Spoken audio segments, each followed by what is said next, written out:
Hi, I'm Ryan Szymanski, curator of Battleship New Jersey Museum and Memorial. Today, we've got some questions from viewers like you that we're going to answer live. The first question comes from watching the movie Battleship. And apparently, in the movie, when they're getting Missouri ready to get underway, because it's an emergency situation, they just cut the anchor off or drop it in some way. Disclaimer, I have never watched the Battleship movie. I'm not allowed to watch the Battleship movie. I much prefer Under Siege. Uh, However, of all the things I have heard about the Battleship movie, this one is not absurd. Our question was, can you just do that to get underway? Do we have multiple anchors in case we lose one? So short answer is yes. We have two anchors. Each one weighs about 15 tons.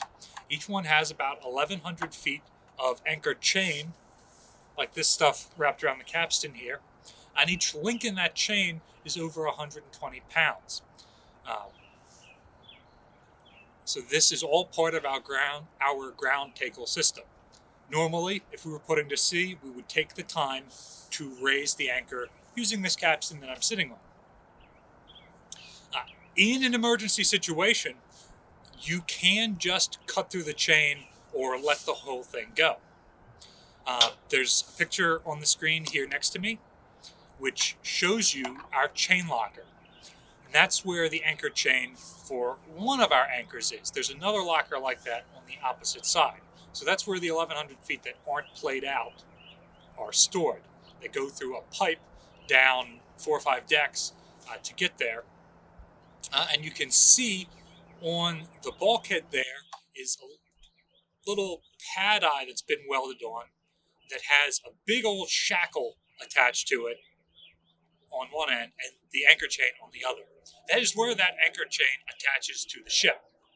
So if we just drop that 15-ton anchor with the 1,100 feet of chain and let it drop, it will rip that shackle and pad eye off of the side of the ship and just play out entirely.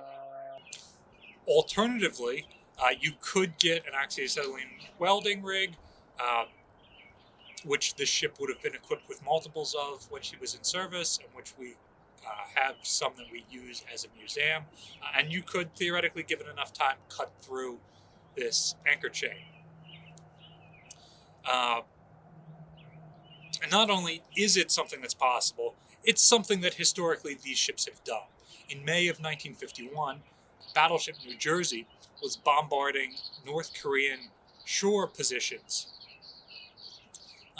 The North Koreans started firing back at the ship from hidden positions and actually scored hits on the ship and killed and wounded a number of New Jersey sailors. When that happened, they cut the anchor chain that was lowered and got up speed, went out to sea a little bit, and then continued to bombard those positions. So it is absolutely something that can and has been done. We do have a backup chain. The anchors that are on this ship could be the same anchors from 1943 when we were built, but they're probably new anchors that get changed out periodically. That's not an uncommon thing. So to answer your question, yes, that is doable.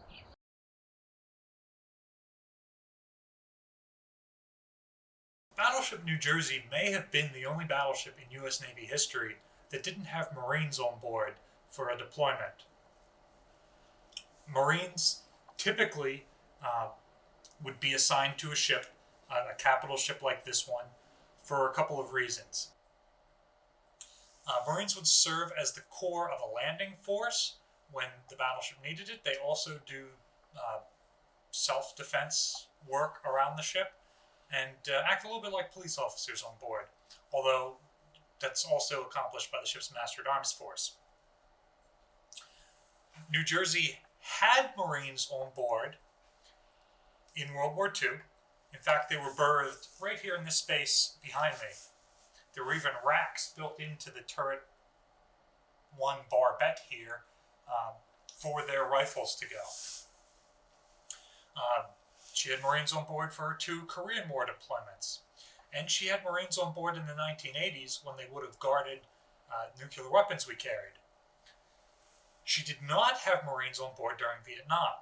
And our question is, why didn't she carry Marines on board at that time? So, you need to keep in mind that the Vietnam War is the McNamara era, where they are very much trying to do warfare in a numbers crunching, efficiency kind of way. And they didn't want to put Marines on a ship like this one right when they could be deploying those Marines to Vietnam instead. So part of the issue with bringing the battleship back in 1968 is she is expensive.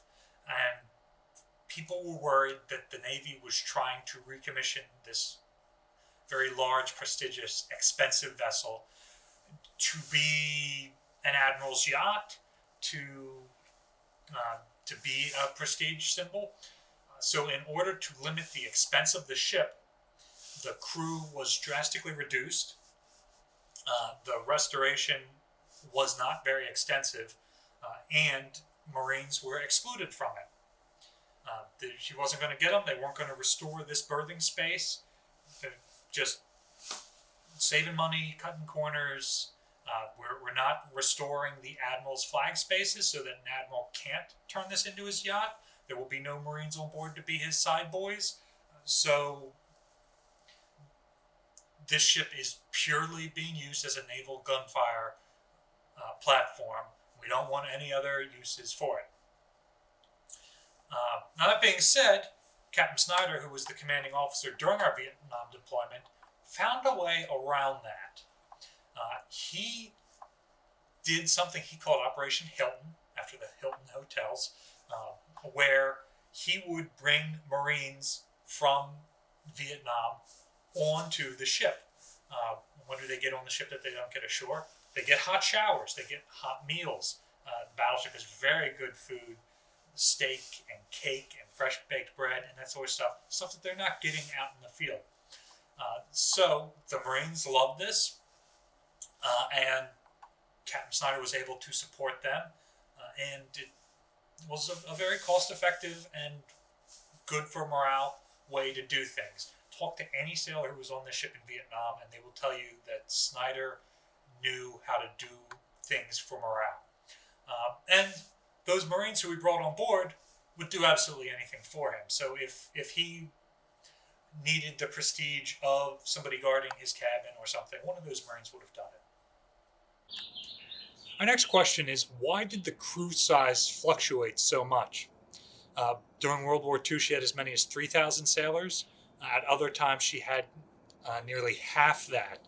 How do you run a ship with half as many crew or twice as many crew? Where do you put them all? What's up with that? So, Battleship New Jersey was designed to have a little over 2,000 sailors on board. During World War II, that number jumped to over 2,700. And the two things that made it jump was new stuff were added that weren't in the original design, such as electronics, radars. Weren't really a thing when the ship was being designed, but by the time she was put into commission, she had a number of radars that aided with both fire control and surface and air detection. And anti-aircraft guns proliferated all over the ship. She was designed for a relatively small number of mountings, but because of her massive deck space, they were able to add a ton of different anti-aircraft mountings all over the ship.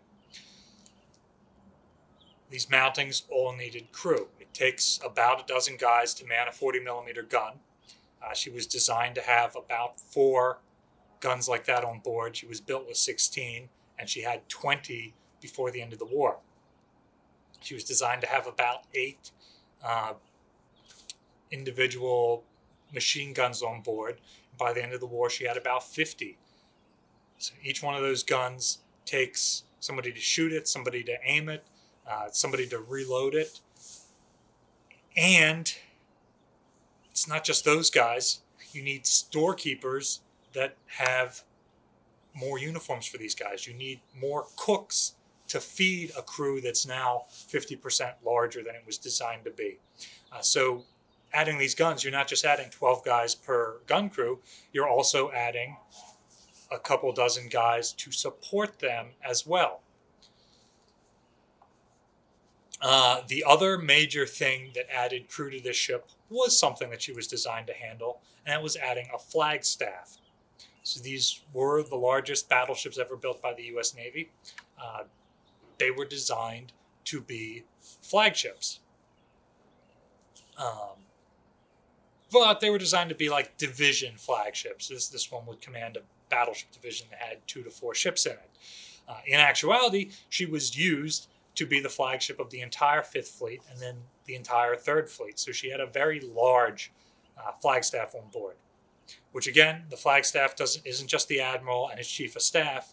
He brings a ton of junior officers, extra radio equipment, extra signalmen, his own steward, cooks, people that work with him. So you can be talking easily 50 to 100 more people coming on with a large flagstaff like that. He's got his own fleet meteorologist, in addition to the ship's meteorologist. So, now you're proliferating people. So the crew ballooned very large. And luckily, these ships are extremely large and spacious, so they were able to find room for those people. So because they had room, they kept adding more people. During the Korean deployment, most of the anti-aircraft guns got removed. So the crew then drops down to a little over 2,000 people where it's supposed to be. After the Korean War, we're in peacetime, so the crew drops down even more. You don't need full gun crews for everything. But then the crew balloons up when we're doing things like midshipmen's cruises and training cruises. Those are relatively brief. During the Vietnam War, like we mentioned in the last segment, they were trying to do that as cheaply as possible. So they wanted to reduce the amount of crew as low as possible. So they didn't reactivate all the ship systems. They removed all the anti-aircraft guns. They didn't add new missiles or weapon systems. So they were able to get away with about 1,500 crew. And then in the 1980s, they were able to get away with between 1,500 and 1,800 crew. At that point, they did spend about $300 million adding new missile systems, new radars, things like that. But they also were able to automate a lot of these systems, so they weren't nearly as manpower intensive as a World War II gun system. They removed some of the remaining World War II gun systems and fire control systems on board. That said, you can only go so low with a crew like this. Our engines are incredibly manpower intensive. Check out this video on lighting off boilers for why it's so manpower intensive. But you cannot automate that or remove people from that system. Now, if the Navy was going to use this ship with a skeleton crew for a real short day cruise, they might be able to do it with 60 people or so. A single watch to get engineering going, and you don't need gun crews or anything like that. You just need some bridge standers and some engine room standers. And if they were going to go out for a couple of days under a skeleton crew, you might be able to do it with 120 or so and get away with that. And then you've got 2 watches that can alternate. I don't believe this ship was ever run with that few people. But that's pretty much scraping the bottom of the barrel. We're not doing the things we're designed to do. We're just taking the ship somewhere. All right, so our last question of the day is, why are we flying the flag from X location? On the battleship, we fly the American flag from one of 2 locations. Behind me, we're flying it from the foremast. And that's typically where we would fly the flag if we were underway. If we were in port like we are now, we would typically fly the flag from the flagstaff back aft. When we're underway, that flagstaff can be collapsed down into a folded position, and that gives our guns clear field of fire, clears the helicopter deck for aircraft coming in, etc. And that's just the traditional place where ships in port will fly from there. When they're getting underway, they shift colors from back aft to the foremast. The museum will often fly flags from up forward here, even though we're tied up more or less permanently, because you can't really see the flag back aft with the tent back there for events in the way, but you can see it from here. And we're using the ship for her new intended purpose, so we're, in a manner of speaking, we're underway. Thanks for watching today. If you have other questions you'd like us to answer in a future video, or content you'd like to see on the ship, topics you want us to cover, leave a comment down below. We read those, we respond to those, and we're always looking for more stuff to make videos about on the ship. Remember to like, share, and subscribe so that you continue to see our content when it's posted. And if you like the work we're doing, support the museum, and support our channel, check the description down below for the donate button and help support us.